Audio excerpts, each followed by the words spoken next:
أعوذ بالله من الشيطان الرجيم. بسم الله الرحمن الرحيم.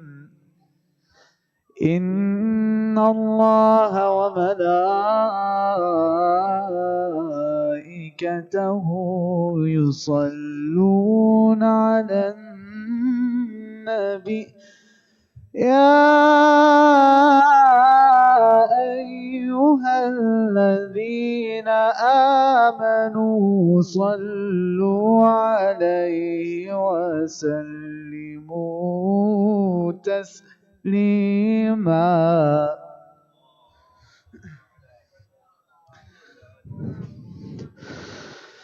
أعوذ بالله من الشيطان الرجيم.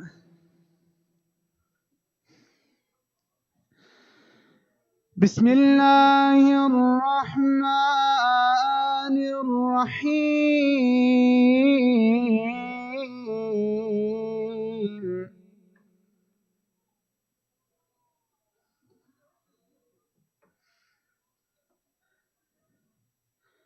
I'll be reciting Surah Al-Imran, verse 196 to 173.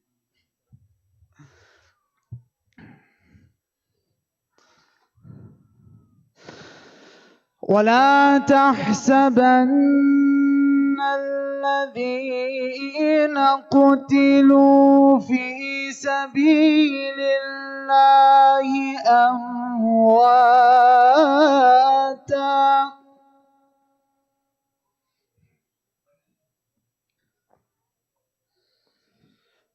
ولا تحسبن الذين قتلوا في سبيل الله أمواتا بل أحياء عند ربهم يرزقون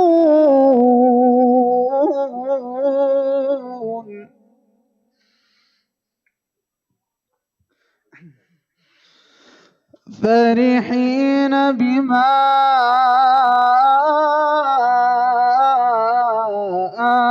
آتاهم الله من فضله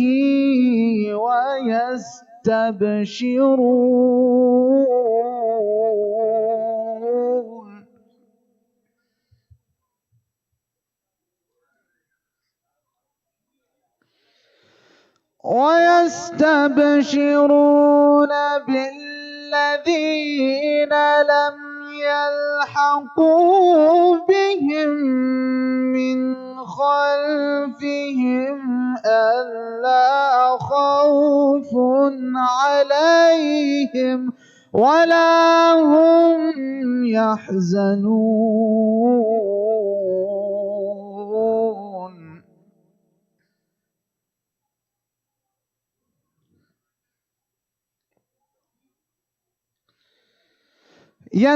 يستبشرون بنعمة من الله وفضل وأن الله لا يضيع أجر المؤمنين.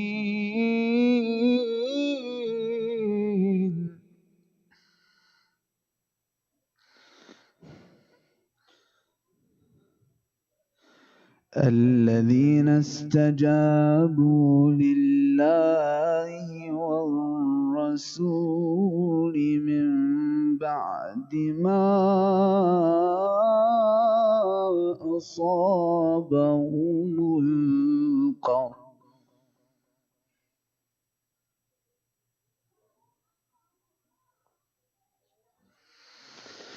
الذين استجابوا لله والرسول من بعد ما أصابهم القرح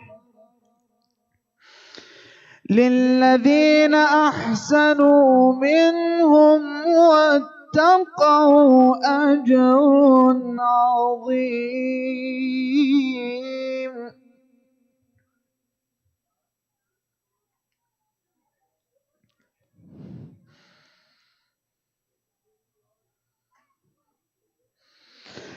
الذين قال لهم الناس إن الناس قد جمعوا لكم فاخشوهم فزادهم إيمانا وقالوا حسبنا الله ونعم الوكيل.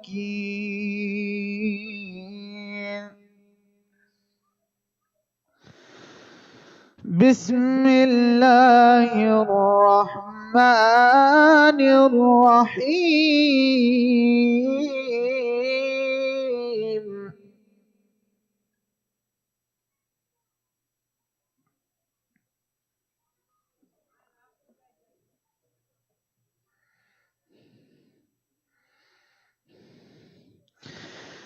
إنا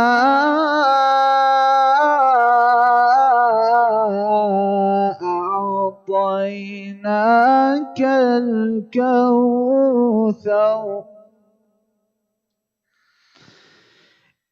إنا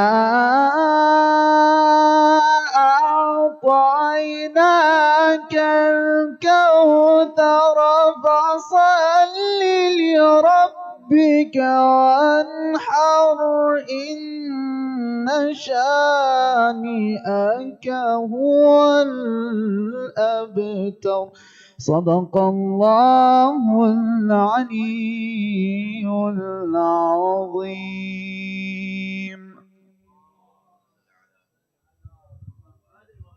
Thank you for the recitation. Next, I would like to call upon Brother Ali Rizvi, who will come and read us salam. Let us welcome him aloud. Salawat ala Muhammad wa ali Muhammad.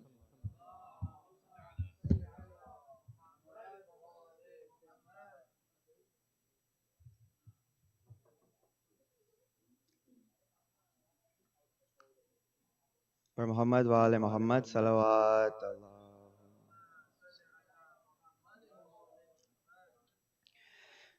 باد حسین باد حسین کس نے کہا میں یتیم ہوں. باد حسین کس نے کہا میں یتیم ہوں. مقتل سے آ رہی ہے صدا میں یتیم ہوں. رو کر کہا سکینہ نے لاش حسین پر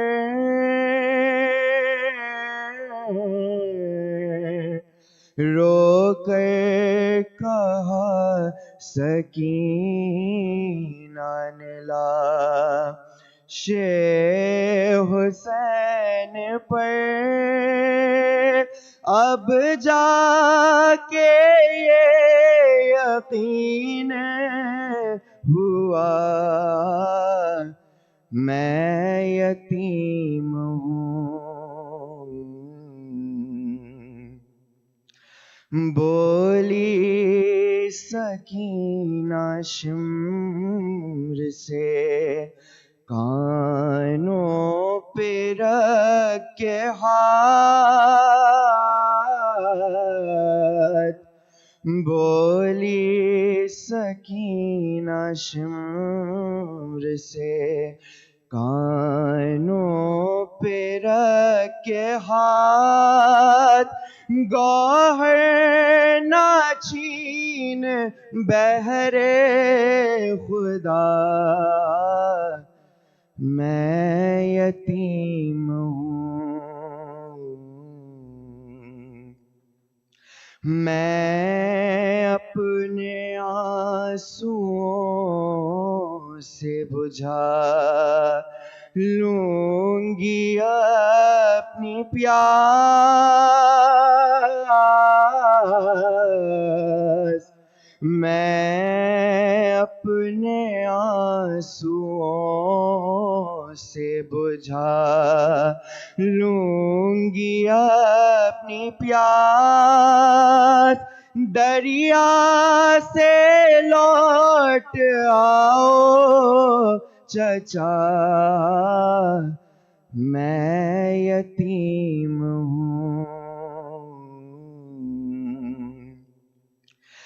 سر رکھ دیا سکینہ نے زینب کی گود میں،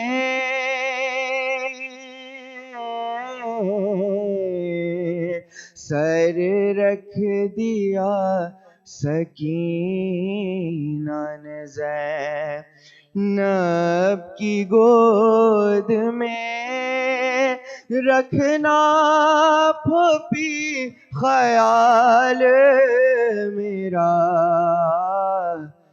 میں یتیم ہوں،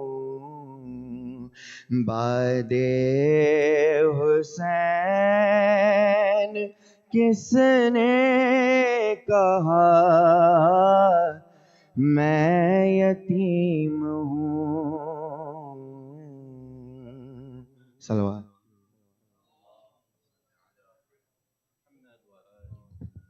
Thank you for that beautiful recitation. Next, I would like to call upon Hujjat al-Islam al-Muslimin, Sheikh Jaffer, to come up and give his book talk. Let us welcome him with a loud salawat ala Muhammad wa ali Muhammad.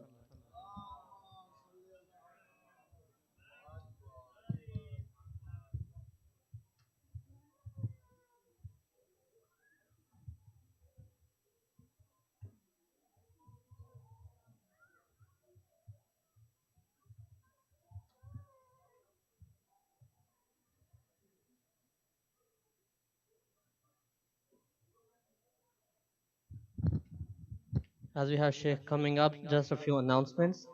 Inshallah, tomorrow at 7:30, we're going to have a Q&A session in the school assembly area. So if you have any questions, you are requested to join the school assembly area. And if you would like to know about the other events coming up throughout the year, you can join our WhatsApp.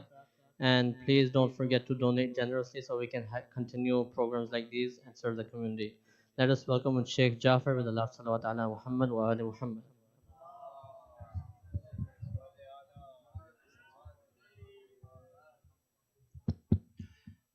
أعوذ بالله من الشيطان الرجيم بسم الله الرحمن الرحيم الحمد لله رب العالمين والصلاة والسلام على أشرف الأنبياء والمرسلين وعلى أهل بيته الطيبين الطاهرين المعصومين. My respected brothers and sisters, Assalamu alaikum jami'an wa rahmatullahi wa barakatuh.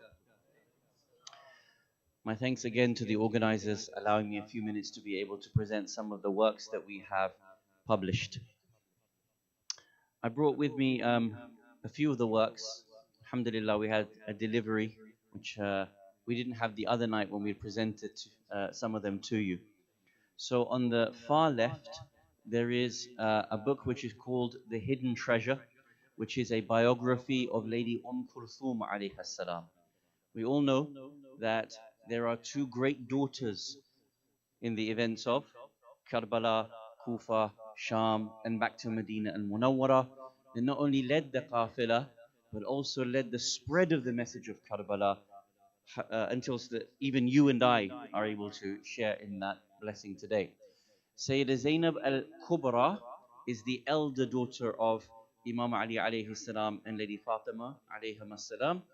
Who is the younger daughter? Zainab as-Sughra. And what is her name? What is she known for as the title of? Lady Kulthum. However, very, very little is known about her life, tragically. According to the scholars, His Eminence Imam al-Khomeini, rahmatullahi ta'ala alayh, was visited by Lady Kulthum alayhi salam in his dream. And he says that she complained that people didn't know about her. She complained to Sayyid Khomeini that people didn't know about her, her accomplishments, her life, her role. So after this, we wrote a biography of hers and an analysis of her life and contribution.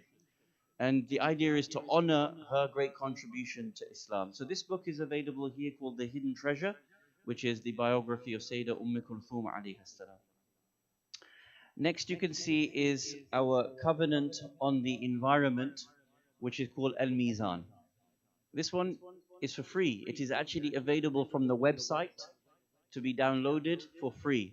As I mentioned on the previous night, myself and several of the leading Sunni scholars in regards to Islamic environmentalism, Islamic climate law, we worked collaboratively together to be able to write this covenant that was actually launched at COP.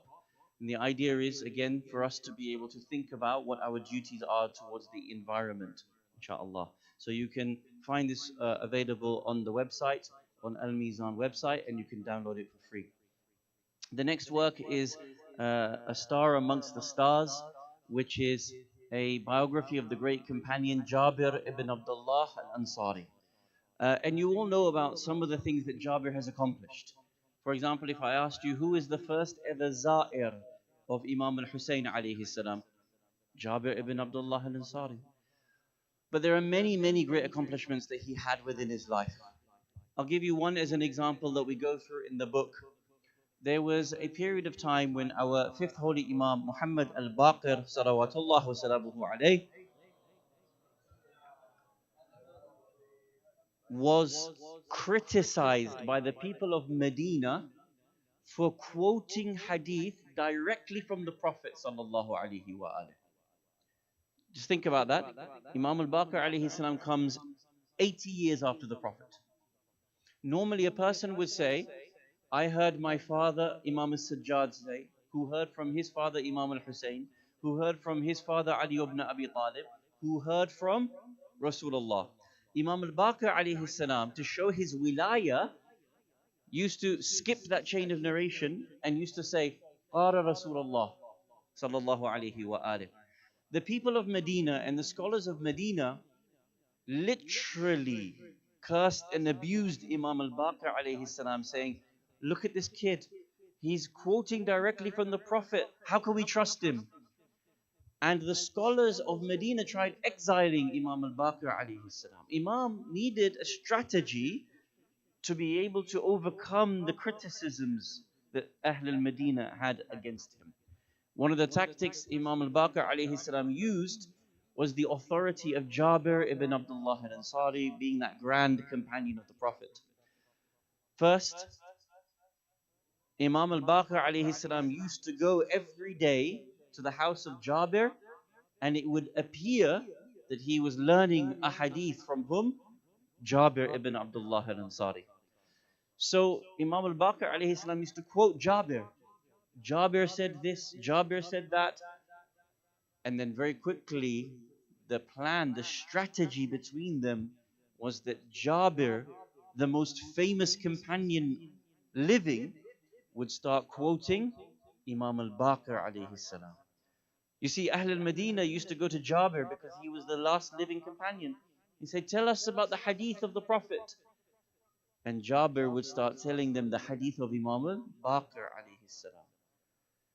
So Jabir has a huge role in the history of Islam and Shi'ism, but unfortunately many of us may not know about it. So the book compiles the role of Jabir ibn Abdullah al-Ansari into one work. The next book is called Prospering Through a Cost of Living Crisis. On one of the previous nights I mentioned to you about the economic issue of al-afwa, that we are supposed to spend from our excess. Do you remember that? The ayah of the Quran, يَسْأَلُونَكَ مَاذَا يُنْفِقُونَ. They ask you, Ya Rasulullah, what should they spend? قُلِ الْعَفْوَ. Spend your excess wealth in the way of Islam. Do you remember that discussion that we had? So one of the books here actually goes through the economic debate of al-afwa, of spending. It goes through the proofs and how we're supposed to spend from our excess wealth. The book is actually more about what happens when there is a cost of living crisis, when there's an economic downturn. I don't know if you read, but 23% of all Americans, there's a stat that came out a couple of days ago, 23% of all Americans now skip one meal a day or worry about skipping one meal a day because of their economic circumstances. This is the most wealthy country in the world, the most powerful country in the world, and yet almost a quarter of all Americans have food insecurity. How does Islam respond when there is an economic crash, when there is inflation? This is what the book responds to. It looks at the Quran and the Sunnah and the specific ways in which we respond to a cost of living crisis or an economic crash. And the last book that we mentioned is the Pure Life Hayatun Tayyibah, which is a book regarding diet and lifestyle and health in Islam. And we mentioned that it's co-authored between myself and my friend Zain Ali Panjwani. And we look at the ayat and the ahadith, and then we match that with the scientific examination of the best way that we are supposed to live our lives. So all the books are available here, inshallah. They will also be available on the sister side. If there are any questions about any of the books afterwards, I'll be more than happy to be able to help. Thank you again for your time and listening. And thank you again to the organizers for allowing us to be able to present the books. Assalamu alaikum jami'an wa rahmatullahi wa barakatuh.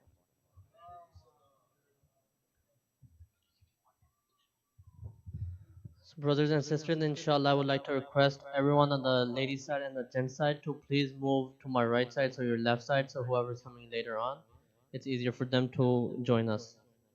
So if you can help yourselves and move to your left side. Let us have a loud salawat as you guys move.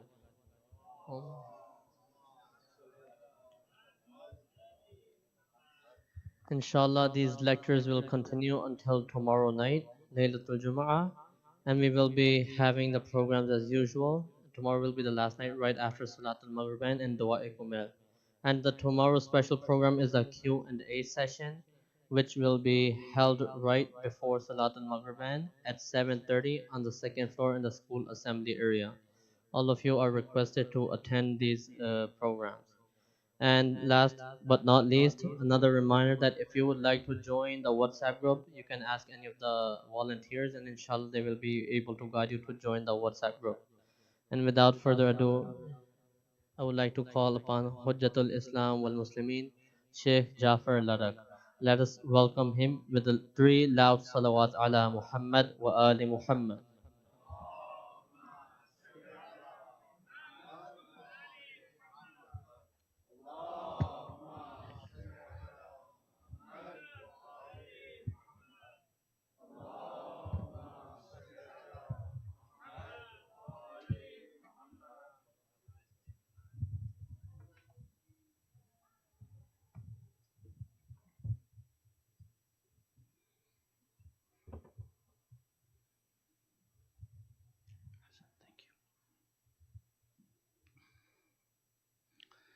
For the love of the Holy Prophet Muhammad al-Mustafa, one loud salawat ala Muhammad wa ali Muhammad.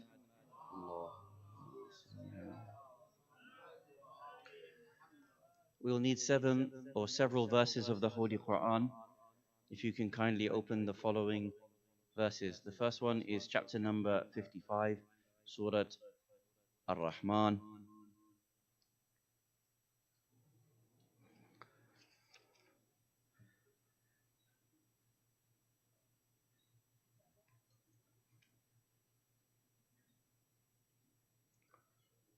From verse number 7. And then we will need chapter number 25, Surah Al-Furqan, verse number 63.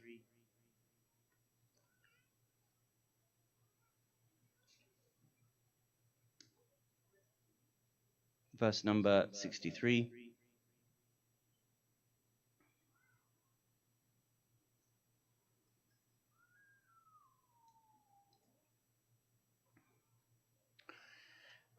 And then we will need chapter number 19, Surah Maryam,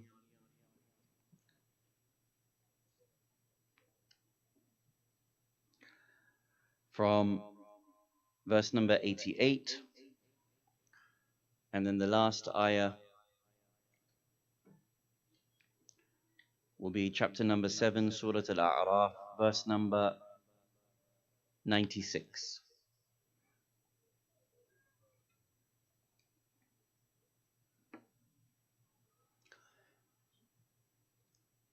For the love of Aba Abdullah al-Hussein, sallu ala Muhammad wa ali Muhammad. Allah.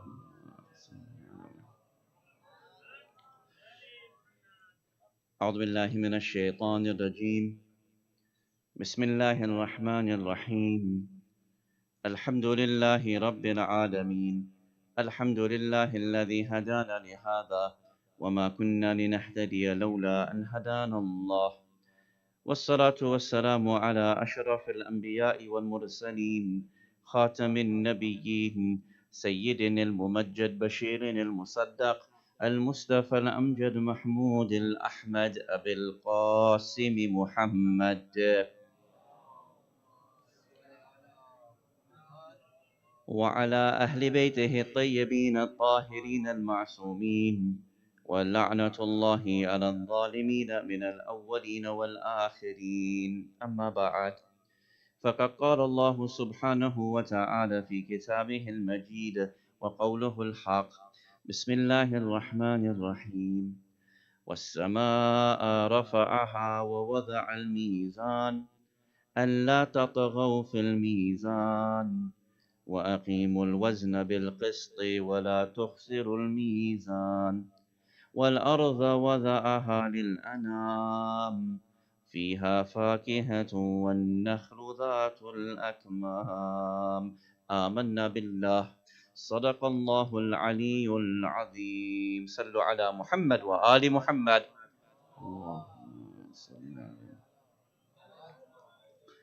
awaited Savior of humanity, Imam al-Mahdi alayhi salam, my respected teachers, elders, brothers and sisters, Assalamu alaikum jami'an wa rahmatullahi wa barakatuh. عظم الله أجورنا وأجوركم بمصابنا أبي عبد الله الحسين صلوات الله وسلامه عليه. Tomorrow night, inshallah, is our last discussion in our series, and we will be looking at certain conclusions, practical takeaways that we want to be able to leave the discussion with. Tonight, inshallah, our last main subject is for us to be able to reflect on the topic of the gravest and most urgent planetary challenge that all of us collectively face, and that is the preservation of our climate and the preservation of our environment. The series has been asking the question all along of how is it that we can actually forge a better world? Where do we start? How do we make a positive impact on society? And that the premise has been every time we have seen an event occur in this last year, it should actually help us to reflect on the way in which we discover the Battle of Karbala and the movements that occurred immediately after. When Aba Abdullah al-Hussein salawatullah wa salamuhu alayh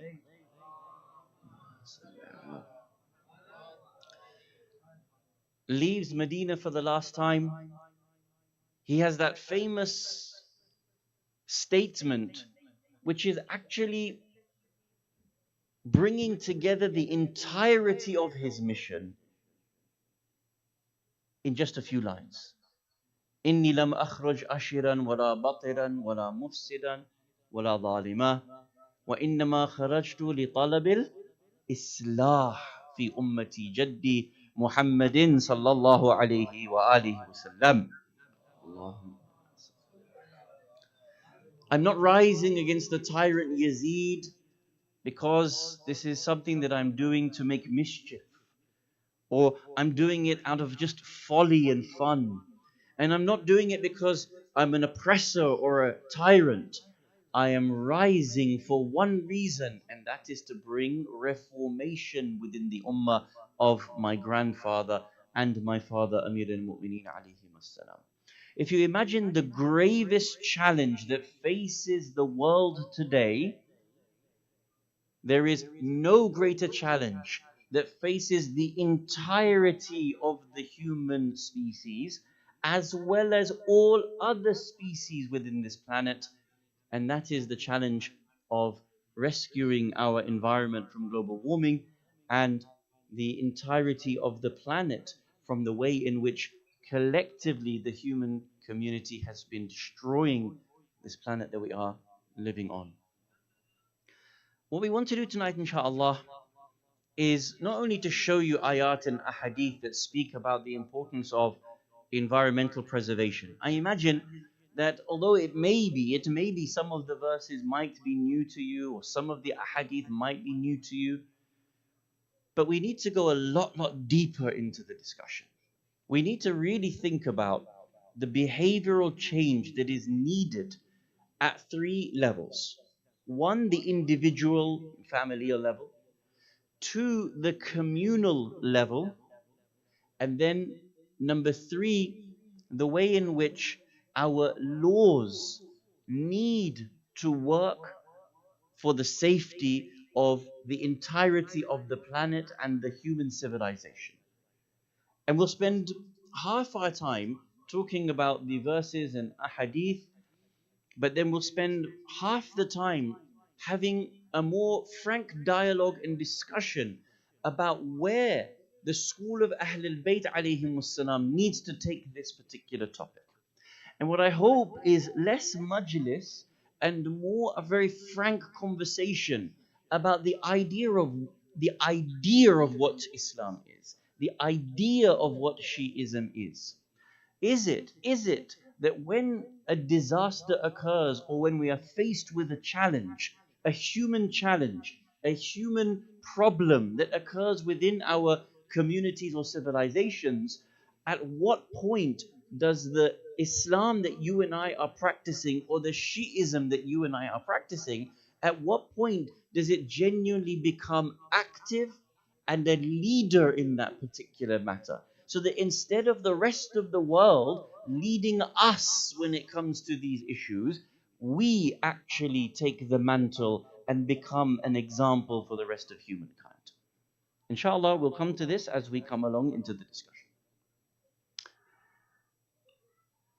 From the perspective of left and right politics, the topic of global warming, environmental disaster, climate disaster is probably seen through the lens of politics. Someone sitting here may be more left-leaning, someone sitting here may be more right-leaning. And as a result, the media and the propaganda that is put out by the two various different wings of politics will often help a person see that particular matter from the lens in which the donors or the political elite want you to be able to see those subject matters. However, this is not a political issue, and it certainly does not fall within the realms of left and right politics, just as nothing of Islam falls within left and right politics. I shouldn't have to tell you this, but you are not left and you are not right. You are not a Republican and you are not a Democrat. You are a Muslim. I know that's very hard for some people to hear, but you are not a Republican or a Democrat. You are a Muslim, and your politics should be Islamic politics. That should be obvious, but to many people it's not. But despite that, when it comes to the matter of the environment, because left and right will often try to determine the Overton window of what you can think, what you can say, what you believe, many people imagine this to be a political discussion. From the Islamic perspective, it is not. It is a religious discussion. How many of you have heard of a Republican pollster by the name of Frank Luntz? Luntz. Anyone? Open Google for a second and just Google his name. Frank Luntz. Often when I come to the States, I have to be very conscious not to say Luntz, because you'll all look at me and say, what's Z? Don't forget, y'all speak English. Okay? So when it's Z, it's Z. When I say it's football, it's not soccer. Okay? You'll have it, Frank Luntz. In my humble opinion, he is the devil incarnate. And when you read his biography and his works, I think you will end up agreeing with me. Nevertheless, there is an incident that Frank Luntz talks about. Back when George W. Bush was the president of the United States of America, and the topic of global warming was becoming ever more apparent. Scientific journals becoming a discussion in mainstream media. Frank Luntz tells the story that George W. Bush said to him, too many people are beginning to jump on the bandwagon and believe in the science and the imminent global catastrophic disaster of global warming. Frank Luntz is a specialist in language. As a pollster, he has to ask certain questions in a certain way that elicit certain answers, and then he does data analysis, and then he spreads those opinions out there so that you and I fall for whatever the Republican Party wants to do. This is his paid job. And he's at the very top of the tree. So Lutz himself actually, you can find this very easily when you want to Google it, he actually confesses. He says when George W. Bush said to him that the donors, the gas-guzzling companies are becoming worried about public opinion and awareness of the issue of global warming, he went to Frank Lewis and said, what should we do? You know what he did? He thought, he pondered, and then he came back and said, in governmental spaces, you need to be able to change the language that is being used. Instead of using the word global warming, from now on you should choose climate change. You see, global warming has a negative connotation to it. Everybody knows global warming, the planet warms, ice sheets are going to melt, the seas are going to rise. This is going to cause global disaster. So as a government and as a party, whenever all government institutions want to talk about this, you have to move away from negative language to more neutral language that people will find acceptable. From now on, don't use the word global warming, use the word climate change. Because climates change. Sometimes weather is hot, sometimes it's cold, sometimes you have snow, sometimes you have sun. And so the average American will leave the negativity of this and they'll move towards the neutrality of that. He literally scoped a plan to be able to trick 300 million people overnight. They see it as political. It's a game. You are nothing more than toy soldiers in their game. And I can't wait. Allah is my witness. I can't wait for Allah to take him to account on the Day of Judgment. And I pray that I have the opportunity to see what happens to Frank Luntz just for that one action that he has done. This is not a political issue. Leave your party hat at the door. This is a religious issue. The way in which you and I look after what Allah subhanahu wa ta'ala has given to you and I is a religious matter. The way in which we look after 7.5 billion people, the way we look after billions of different species, the way in which we leave the planet for our children and our grandchildren is a religious matter. Allah subhanahu wa ta'ala mentions within the Quran on many, many occasions.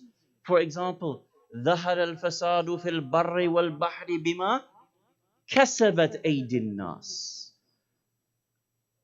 Fasad has appeared upon the land and upon the sea by virtue of what man's hands have wrought, what we have done to the planet. Our actions have caused man-made global warming. And as a result, we are, instead of on track to be able to warm the whole planet by 1.5 degrees C by 2060, it is now imminent by the year 2030. And this has catastrophic consequences for all of us across the planet. The least of which is that by 2030, we will have 20 more days of extreme heat in every country in the world. Tell me, if you've been to Iraq and you see the rivers drying up, what will 20 more days of extreme heat do to that country, to that economy, to those people who live there? Or if I said to you, if you live in Pakistan, what will happen with 20 more days of extreme heat per year by the year 2030? Or if I was just to ask you here in the United States, how many times constantly do you see every single month, every single year in the last few years that a new level of natural disaster has occurred? The amount of fires that are raging in California, for example. Every time. I remember I was in the dars of His Eminence Grand Ayatollah Sayyid Muhammad Taqi al-Mudarrisi. May Allah preserve him. He is the marja of Karbala. He was actually in his dars was talking about the environmental disasters that were occurring, particularly in the States, particularly in Canada. And this was a couple of years back, or maybe three years back. And he was talking about when there was a time when one disaster had hit after the other, after the other, after the other. And he said, I can't say for certain that this is Allah subhanahu wa ta'ala giving a clear sign that the environment is being destroyed, that natural disasters are happening to a people one after the other, and each time it's the worst of that kind. It's been the worst to hit that region in the history of that area, and so on and so forth. And he said, as much as I can't say this is Allah subhanahu wa ta'ala giving a direct sign, you have to be blind to be living through that and not change your behavior at all.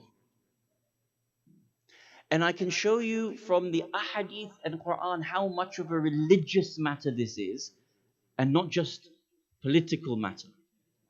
I'm going to tell you one hadith which when I came across it, I think it's one of those moments in life where you shut the book and you say, Subhanallah, hats off to Ahlul Bayt alayhimus salam. This is the proof in the pudding that they are the awliya of Allah, and there cannot be any logical challenge to it, because when you come across certain hadith, it is not possible for another human being to be able to mention those. Nostradamus could not have predicted some of the narrations that we have.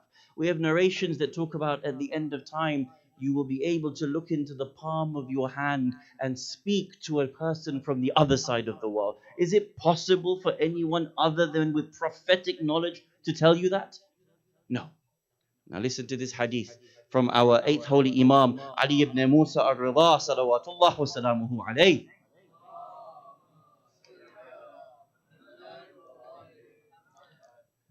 Hadith comes to us from companion by the name of Ahmad ibn Muhammad ibn Abi Nasr.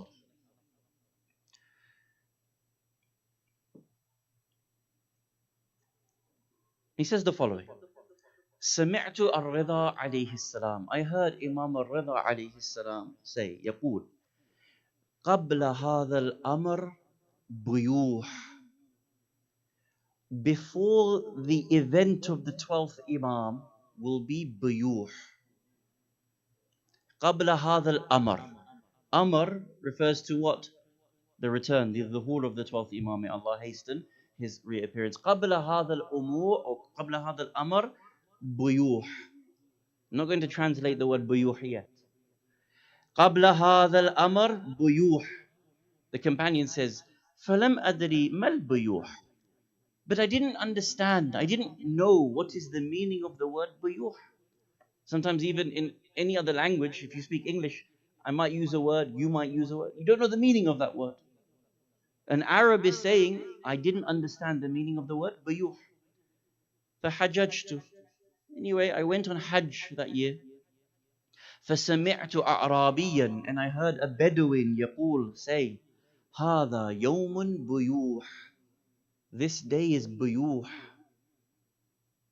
فقلت له, I said to the A'rabi, Mal buyuh. What is this word buyuh that you have used?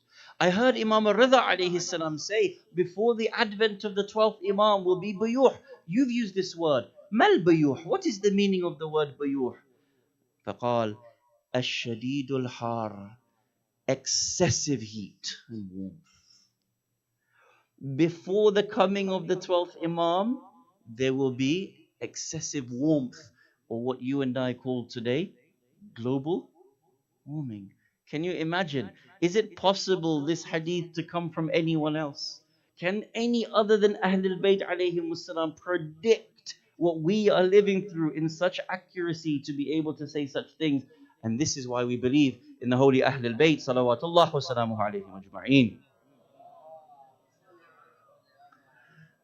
So it is a religious issue. The Imam is predicting that there's going to be buyuh, warming that's going to take place. What else could it refer to? If it's not global warming, then what does it refer to? You have to be able to plausibly find another argument to say it's something else other than this global catastrophe that we are facing at the moment. The Quran tells us that the whole of the planet has been set up in a very finely balanced way.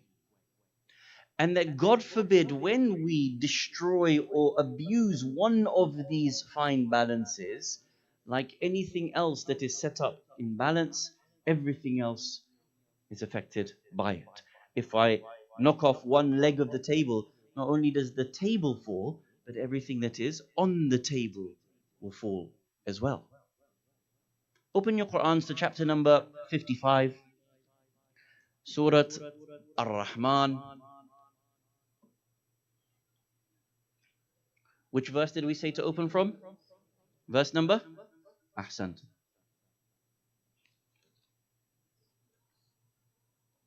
Bismillah ar-Rahman ar-Rahim.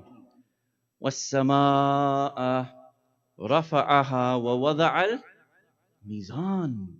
And the heaven, he raised it high and he made the mizan, the perfect balance. Everything, not just the earth, but even the sky.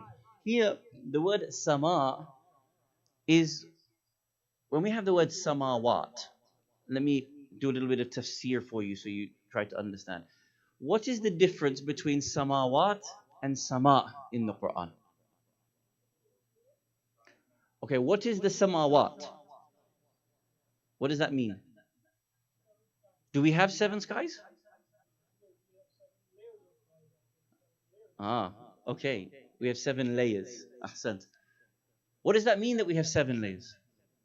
What is the meaning of we have 7 layers, samawat? I'll tell you it this way. The sama that we are living in is not simply sky. The word sama in the Quran actually refers to the entirety of the physical universe.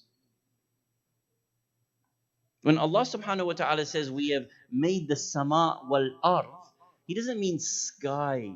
He means the entirety of the physical universe that dates back 13.5 billion years. Samawat are the layers of the unseen realms beyond this realm. So we are living in a sama ad-dunya, the physical realm of our planetary systems. The second sama from the samawat is another level beyond it, and then beyond it, and beyond it, and beyond it, up until the seventh of the samawat. It is an entirely inclusive statement. It's a longer tafsir, inshallah, maybe in tomorrow's Q&A, if someone wants to ask for the evidence of that, I will show you from the Quran the seven samawat and where the angels live in the samawat, where the jinnat live in the samawat from the Quran. But sama, most often in the Quran, refers to the entirety of the physical universe, all the billions of the galaxies that exist within it. Have a read of the verse. وَالسَّمَاءَ رَفَعَهَا وَوَضَعَ الْمِيزَانَ. And the heaven, he raised it high, and he made the balance. In the universe, he made a balance. Why? أَلَّا تَطْغَوْا فِي الْمِيزَانِ. That you should not be inordinate. Do not be a taghi against that mizan. You should not be inordinate and destroy a taghi. Often we'll say Yazid is taghi, correct? You'll say Ariel Sharon is taghi. You'll say Benjamin Netanyahu is taghi. Here, Allah says to you and I, don't be taghi.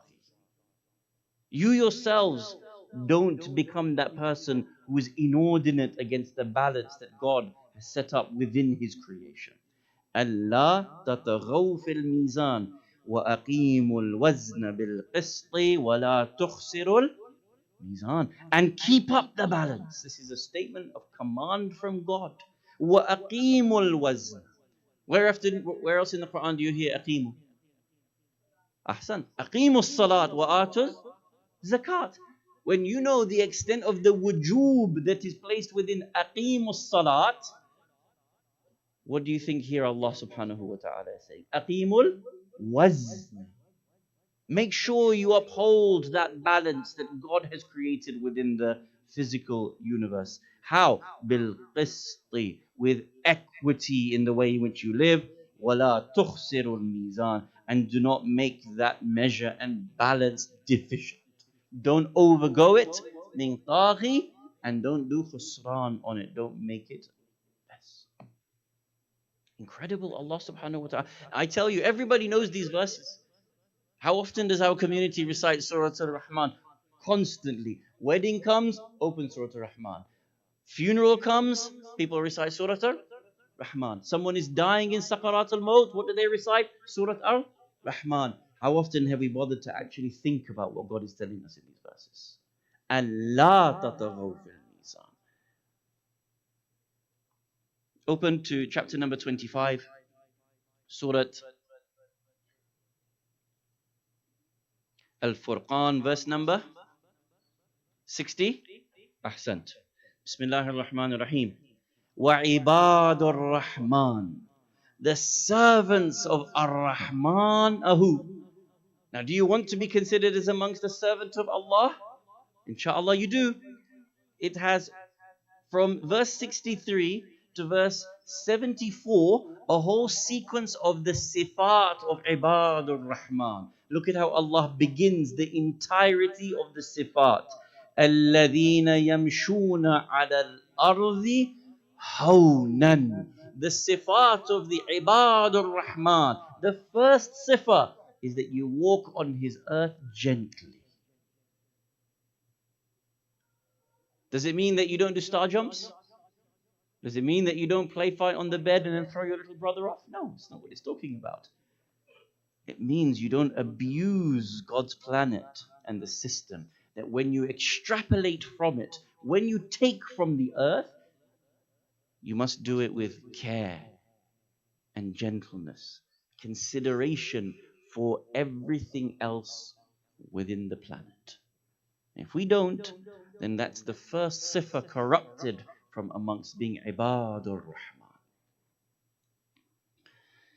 Now, in the covenant that we presented, there is a huge discussion on the issue of the Mizan and the meaning and the application of the Mizan. Amongst the discussions I want to mention in brief with you is that according to some of the leading scientists in the world, the planetary boundaries that we have are actually 9 boundaries.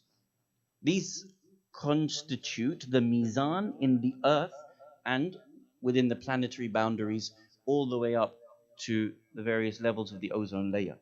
I'm just going to mention them quickly, so at least you have knowledge of them. If anyone is interested, the scientific journal is called Ecology and Society. The title of the paper is Planetary Boundaries, Exploring the Safe Operating Space for Humanity.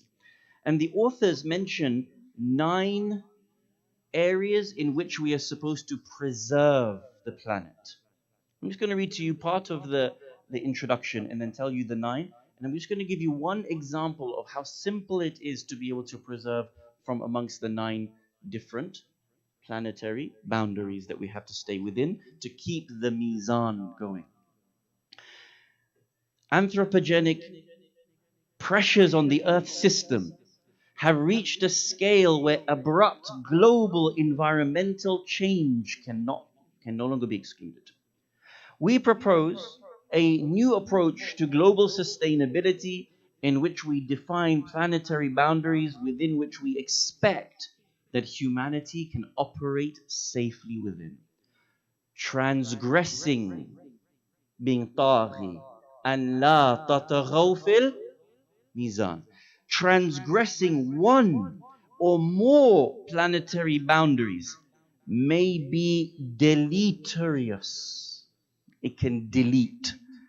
May be deleterious or even catastrophic due to the risk of crossing thresholds that will trigger non-linear, abrupt environmental change within continental to planetary scale systems. What are these 9 different planetary systems that need to be kept within the mizan, within the balance? Climate change, ocean acidification, stratospheric ozone depletion, interference with the global phosphorus and nitrogen cycles, the rate of biodiversity loss, global freshwater use, land system change, aerosol loading, chemical pollution. Now, I just want to be able to explain to you the extent of the damage that we are causing by things that we can do so simply to be able to make change. You've all seen this? Simple cup. What do you do with this cup? What do you do with it before you throw it away? Drink from it. Have a chai, yes? Inshallah, tonight you will all have a nice chai at the end of the discussion. Yes? Normally, would you put this in the trash or would you try to recycle it? Try to recycle it. I'm going to give you a little stat.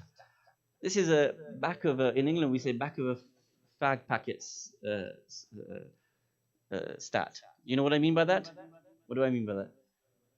Yeah, so what do I mean that it's off the back of a cigarette box? What does that mean? No, what I mean by I've written it's like a quick stat for you. Like you understand that I'm giving you numbers, but it cannot be exact numbers. I'm giving you a broad expectation of something. How many people per day fly in and out of the United States of America? Yeah, how many millions? It's a nice guess. 3 million. That's what I said. It's back of a cigarette packet. Like I can't give you the exact number that fly in and out every day, can I?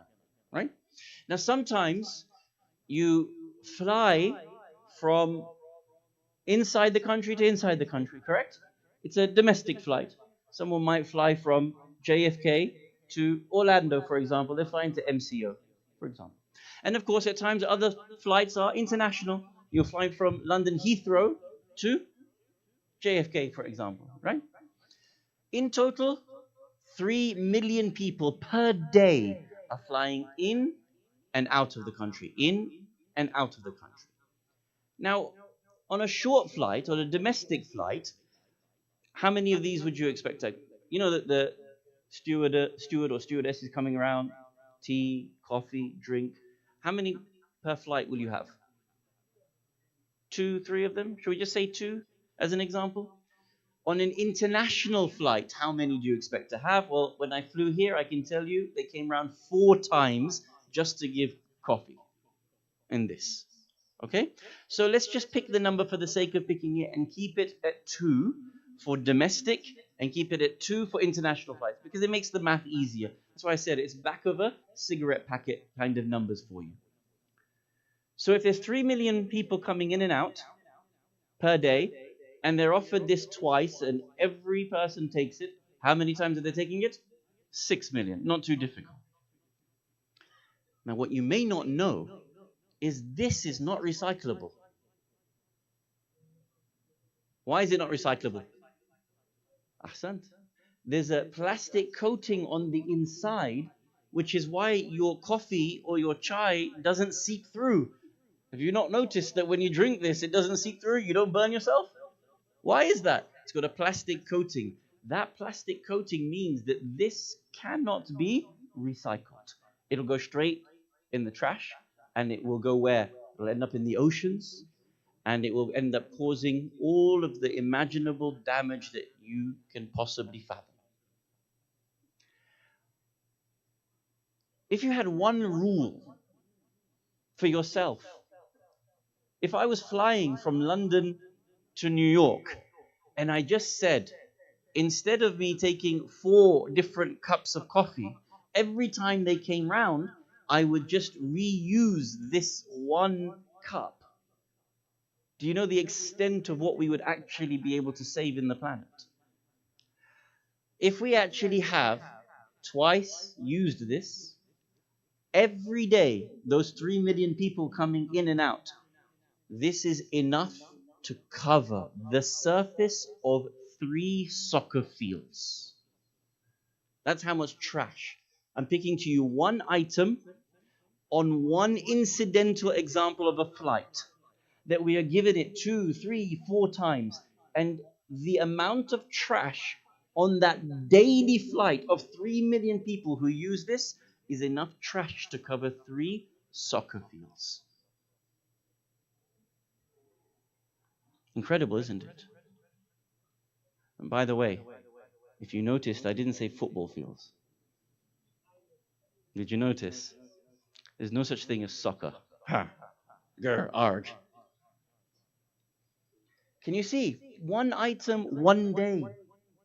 Can you imagine the destruction that we are causing to the planet? By our greed. By our buying into a lifestyle that is based on capitalism, materialism, and just disabusing ourselves from the idea that we can actually be better. Allah subhanahu wa ta'ala says in the Holy Quran, Bismillahir Rahmanir Rahim, Kulu washrabu wala tusrifu. Eat and drink, but don't waste. Just a really simple ayah of the Quran that if I was just to implement it into one flight, would have the ability to change so much of, imagine later on, everything else that we are using, everything else that we are doing within our lifestyle. Now, in the work, the covenant that we published, we've gone through a great deal of effort to be able to analyze the state of the planet and specific Quran and Hadith resource resolutions and solutions for the planet, for the things that we can do. And the idea behind this work is that we are inviting not just Muslim nations and governments to uphold this work, but all Muslim institutions around the world to be able to uphold this work. This is sent to Al-Azhar University. This is sent to the Hawza of Najaf, and the Hawza of Qom, and the Hawza of Karbala. This is sent to every major Islamic institution in the world, asking them to review it, challenge it, to debate the solutions that we are offering for the planet. And in the same way, I offer it to you as well. As a community, there are things that we need to be able to do in order to be able to respond, urgently respond to the types of challenges that we have. I'm going to pivot the discussion a little bit. In my humble opinion, the single greatest thing that can help us to be able to take this challenge seriously is that we urgently and desperately need our maraja al-kiram to take the topic of fiqh al-bi'ah, of the ahkam shar'iyya of the environment and climate seriously. Now, I said to you, this is an open discussion, and you may agree with me, you may disagree, but I'm having an open and frank conversation with you because I have the trust in you that you're mature enough to understand what I'm trying to put across to you. When did we know with scientific certainty that global warming, human-made global warming was a fact? Give me a decade. 1970s, 1960s? Anyone from the sisters? Close. We have scientific evidence going back to the 1930s.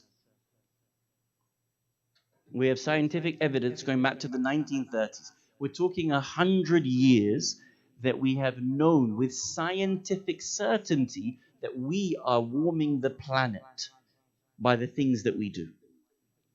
To date, may Allah bless them and keep them as guides for us. Out of all the maraja' al-kiram, how many of them have produced a chapter of laws and fiqh on bi'ah, on the environment? How many? Chapter of law, يعني telling us what is haram, what is halal, what is mustahab, what is makruh. In terms of the things that we are doing, in terms of the gravest planetary, human, collective issue that faces us, how many maraja' al-kiram have created a chapter of law on fiqh al-bi'ah, on the fiqh of the environment? How many? Not one. Not one. Not one.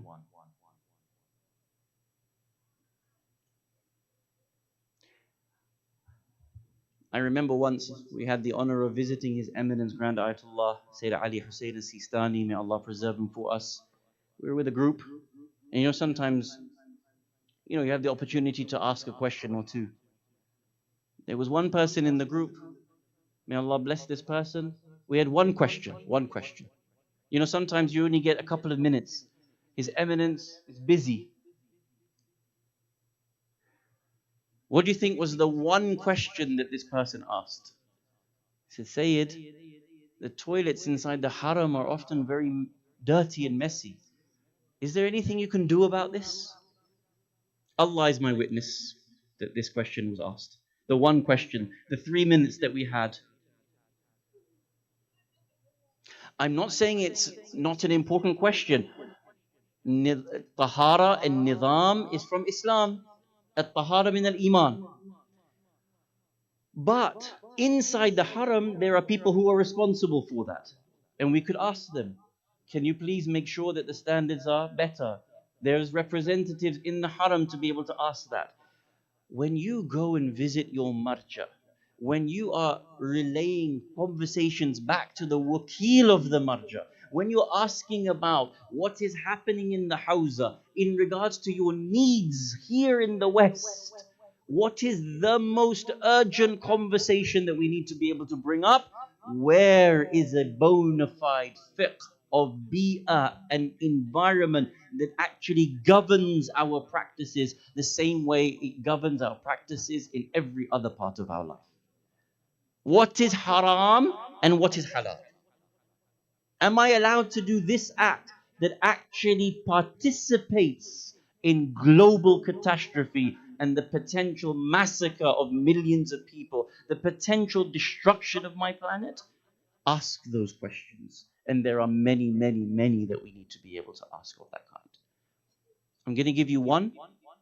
And again, I said to you, you're a mature audience. I'm having a discussion with you, and you understand that I'm trying to prod you. I'm trying to poke you into awareness And I'm specifically being like this from the pulpit tonight with you, because I trust you that you can understand what I'm trying to say. What are the single biggest contributors to global warming? What do you think? Carbon emissions is one of them. To global warming. Human waste? No. Okay, so one, emissions. Fossil fuel burning, emissions. You all know what that is. Another one, the United States empire. No, seriously, genuinely, the biggest emitter of chemicals into the planet is the number of US bases around the world. Collectively combined, the US empire is the single biggest contributor to global warming. When we say the US empire is destroying the planet, it is multifold. We mean that in multiple different ways. And number three, I hope he's not going to go and tell the authorities that, oh, I have to go make a phone call. It's like, Biden, did you know about this? Someone shouted out, he'll forget. Best call him quickly. He's going to be out of the race in a week, I promise you. Number three is the topic of, or the issue of those gases that are released from the meat industry. From the meat industry. Our industrialized consumption of beef and the gases that are produced from that level of industrialized meat consumption is the single biggest contributor to global warming. I want you just to think about this very carefully. I'm not telling you to go vegan, and I'm not telling you to go vegetarian. But I'll give you a hadith that is considered to be sahih in our school of thought, in the school of Ahl al-Bayt alayhim as-salam, that the Maraji talk about. Hadith comes about the Holy Prophet Muhammadin al-Mustafa sallallahu alayhi wa alih.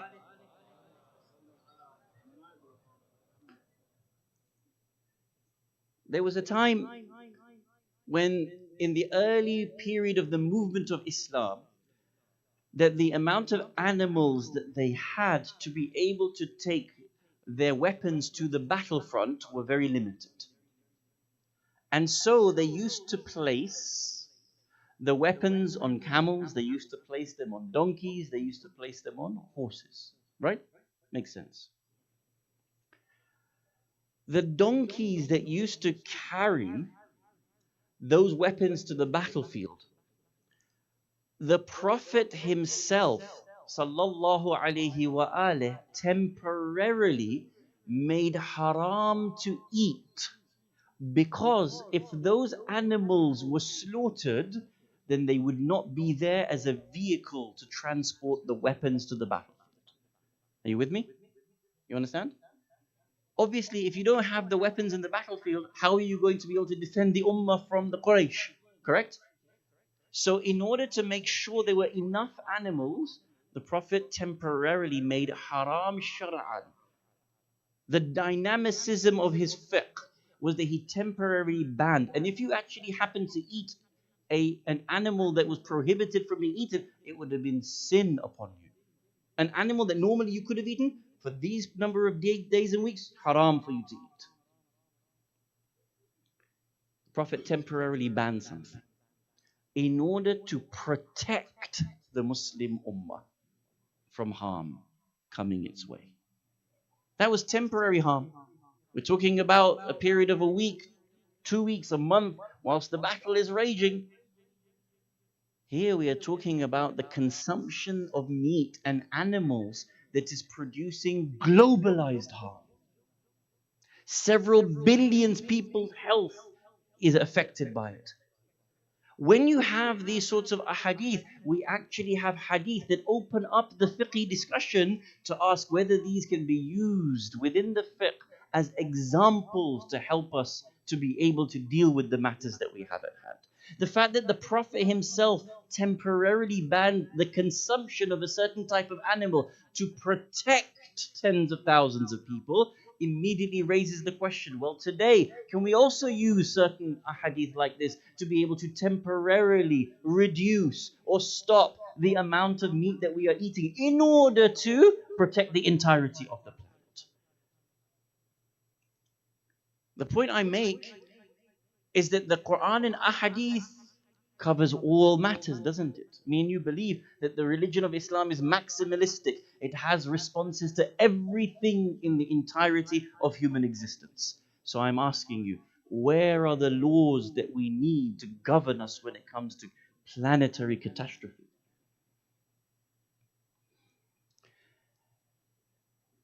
I go further. And again, you understand I say this with complete humility. It's on you.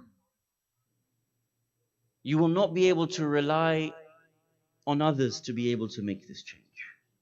You will not be able to rely on other pulpits bringing this up. If other pulpits are constantly just talking about Fada'il and Sunni Shi'i polemics, and that's all they ever want to talk about, that's their issue. But you cannot be like that. You have to be able to make Islam of value in society, lead society. Instead of us thinking that every time the world moves this way, we have to play catch up, it is time for Islam, and specifically the school of Ahlul Bayt alayhimus salam, to actually start leading this world in the way in which it ought to be able to lead. So instead of us only asking our maraji constantly about moon sighting, or constantly what day is Eid, maybe when we sit with our ulama, when we sit with our maraji, we actually talk to them about the things that are happening within our world and the things that we need to be able to help protect our planet. Ultimately, you and me will pass away very, very soon. It is this generation that is going to inhabit a planet that is unlivable. And then what will you do? How will you face your own children and grandchildren? How will we face Allah subhanahu wa ta'ala on the day of judgment? And so, what I want, inshallah, from tonight is for you to think about our role when it comes to this particular matter and the way in which our communities can start to make a serious response, and the way in which our Islam at the level of our madhab can make a serious response. If we can have certain behavioral change within us as individuals, within us as a community that serves 10,000 people, and if we can make a serious change within the madhab, then I promise you, we will be able to make a huge change within the life of everyone within the planet. Allah subhanahu wa ta'ala says in chapter number 7, verse number 96, if you were only to have taqwa and God consciousness, we would change your situation for you. لَفَتَحْنَا عَلَيْكَ, we would open up to you all of the blessings that would come from the heavens and from the earth. It is within our power, and then Allah makes the change on our behalf, inshallah. When we talk about the rights of our children and grandchildren, the rights of this planet, it immediately raises the question of the rights of the slain martyrs of Ahlul Bayt alayhimus salam, who were left unburied after the 10th of Muharram. The human body has hurma to it. The human body has a privilege and a sacredness to it that must never, never be desanctified. Imagine then the army of Yazid ibn Muawiyah trampling over the body of Aba Abdullah al-Hussein with 40 hooves. Our poets say the best way to be able to describe what happened to the chest of Aba Abdullah al-Hussein is that when you take a rolling pin and you begin to roll that dough, and how soft it becomes, and how you be able to pull it apart into pieces, this is what the chest of Aba Abdullah al-Hussein turned into. Imagine 10 horses galloping over the body of Aba Abdullah al-Hussein. Imagine the sound of the crunching of the bones that would be heard across the plains of Karbala. It didn't end there. Ibn Sa'ad ordered the heads of the bodies to be severed as well. This means the head of Abbas is severed, the head of Akbar is severed, the head of Qasim is severed. Nay, I want you to imagine even the young boys as young as Aun and Muhammad have their heads severed from them. Can you imagine that when Aba Abdullah al-Hussein buried the body of Ali al-Azhar, he not only did this because this was his baby 6-month-old boy, but can you imagine them coming with their swords and trying to behead even a 6-month-old baby? Ibn Sa'ad ordered the heads of the severed, or heads to be severed from their bodies. They were distributed to the various tribes that used them as a means to seek favor with Ibn Ziyad. According to the narrations, the Kinda tribe took 13 of the heads. The Hawazin tribe took 12. Banu Tamim took 17. Banu Asad took 16. The tribe of whom Hur ibn Yazid al-Riyahi belonged to refused to cut off the head of Hur. Can you imagine? They gave more sanctity to Hur ibn Yazid al-Riyahi than they did to Aba Abdullah al-Hussein.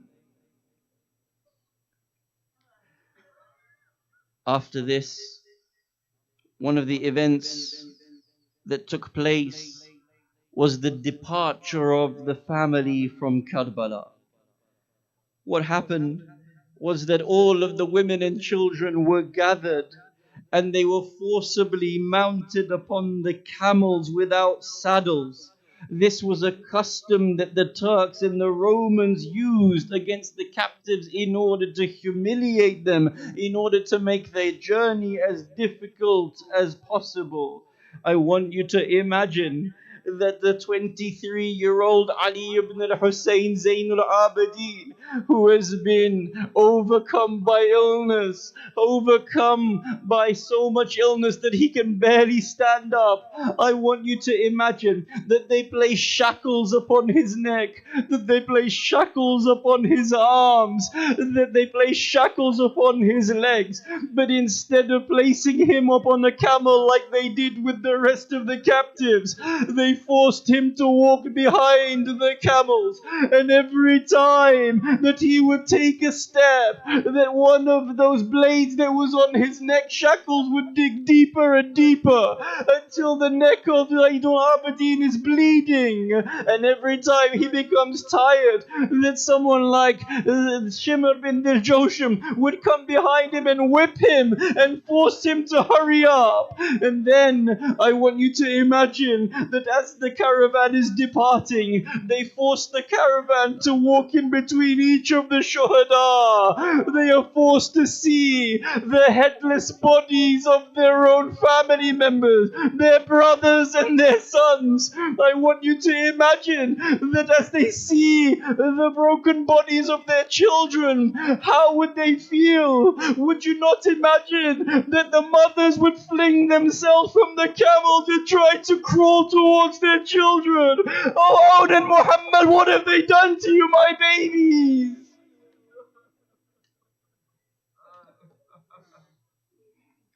I want you to imagine that when Sayyida Kulthum alayha salam sees the body of Aba Abdullah al-Hussein, what does she say in her lines of poetry?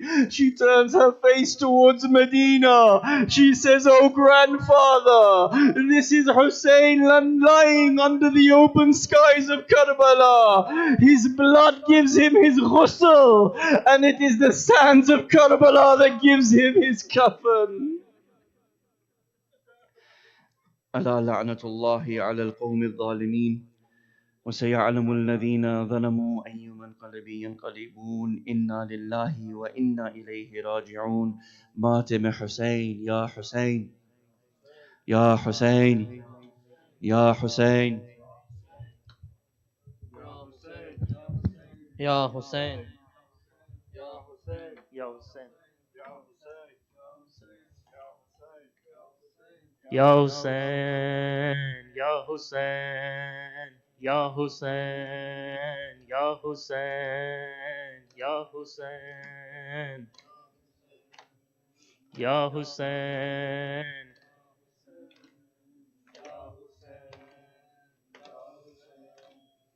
کاش عباس نہ مارے جاتے، کاش عباس نہ مارے جاتے،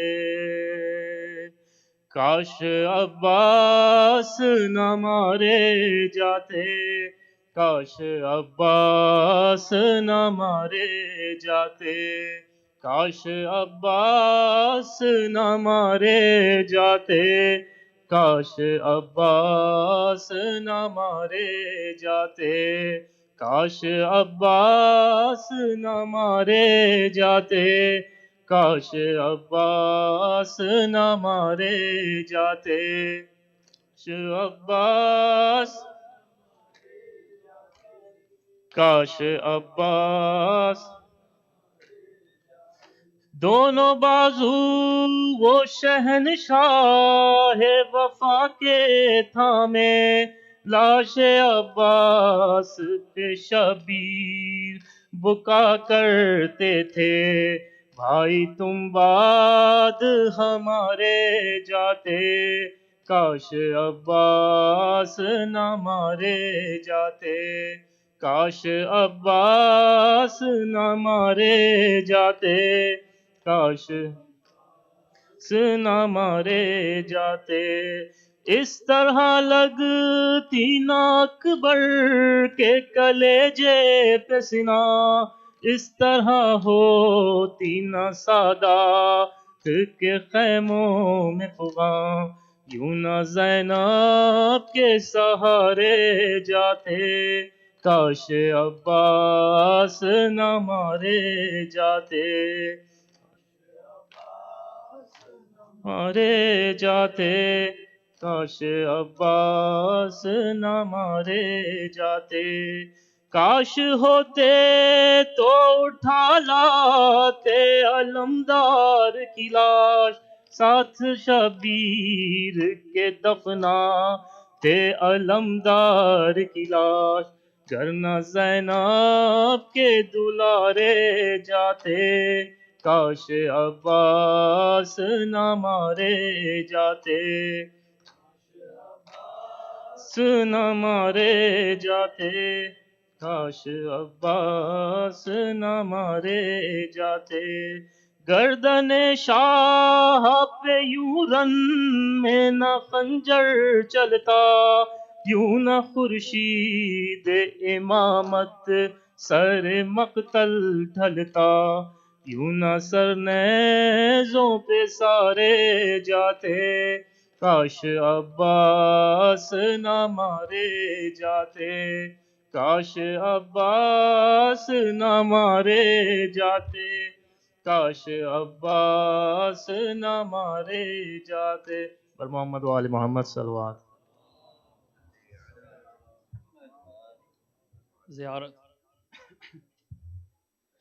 السلام عليك يا رسول الله، السلام عليك يا نبي الله، السلام عليك يا أمير المؤمنين يا علي بن أبي طالب.